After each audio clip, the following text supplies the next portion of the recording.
اے پیغمبر کہہ دو کہ لوگو اگر تم کو میرے دین میں کسی طرح کا شک ہو تو سن رکھو کہ جن لوگوں کی تم اللہ کے سوا عبادت کرتے ہو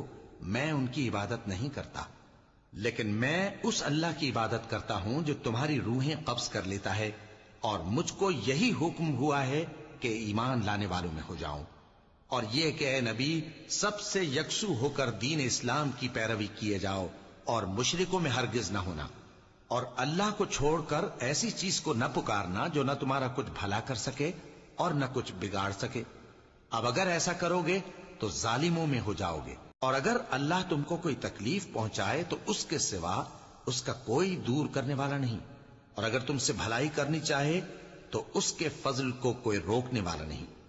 وہ اپنے بندوں میں سے جسے چاہتا ہے فائدہ پہنچاتا ہے، اور وہ بخشنے والا ہے، مہربان ہے۔ کہہ دو کہ لوگوں تمہارے